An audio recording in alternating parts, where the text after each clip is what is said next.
Alors, donc, comme vous venez de le dire, donc, le ministre empêché m'a instruit donc de venir le représenter pour à cet atelier de validation donc du plan stratégique de développement de l'APDA.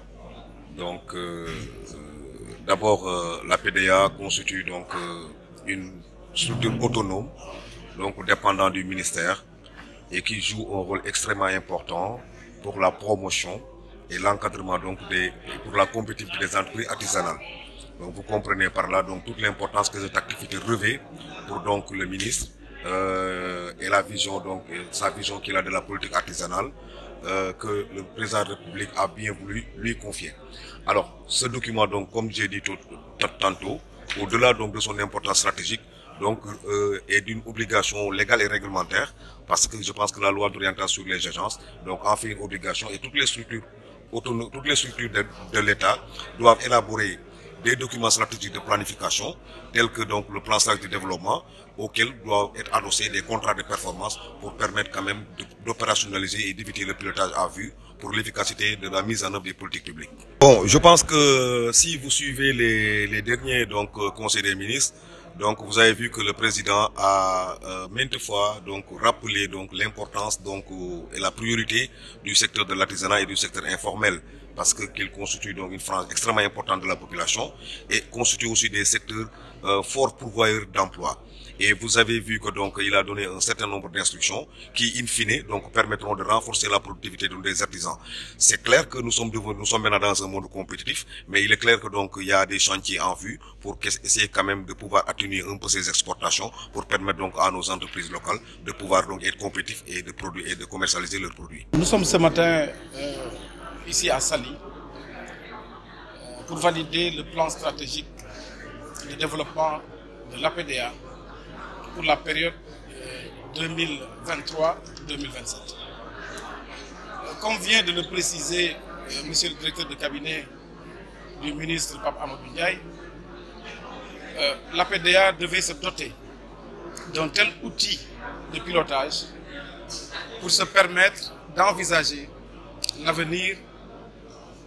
d'une manière efficiente, adaptée au contexte, mais aussi adaptée à nos missions. C'est donc un outil normalement ordinaire que chaque organisation devait pouvoir disposer pour pouvoir atteindre ses objectifs avec les moyens qu'il faut, mais aussi avec les ressources qu'il faut. C'est pour cette raison que nous avons mis la démarche inclusive, invité l'ensemble des parties prenantes, l'UNCM est avec nous, les organisations professionnelles, les artisans de tout le Sénégal représentés ici pour ensemble nous puissions concevoir cet outil dont j'ai parlé tout à l'heure et qui nous permettra effectivement de pouvoir aborder l'avenir. Nous sortons de la crise de la Covid. Non seulement nous devions nous doter de cet outil, mais nous devions aussi réadapter l'orientation de l'agence dans le sens de toutes les références que nous avons depuis le PSE jusqu'à la stratégie nationale de développement de l'artisanat, mais aussi au contexte actuel qui devrait replacer l'APDA dans sa véritable mission. Et bien entendu l'artisanat dans son véritable rôle, puisque aujourd'hui l'artisanat est devenu la solution des problèmes. Dans le domaine de la lutte contre la pauvreté, dans le domaine de la lutte contre le sous-emploi, dans le domaine du consommé local. Et nous avons les offres. Et dans ce plan stratégique, nous avons dit aux décideurs que l'APDA est disponible pour être le bras armé du secteur, mais que l'artisanat est la solution de tous ces problèmes que nous avons aujourd'hui dans notre pays et en Afrique, au vu des crises. Puisque j'ai parlé de la crise de la Covid, la crise sanitaire, mais aussi il y a la crise de l'alimentation. Et aujourd'hui, la solution, c'est de consommer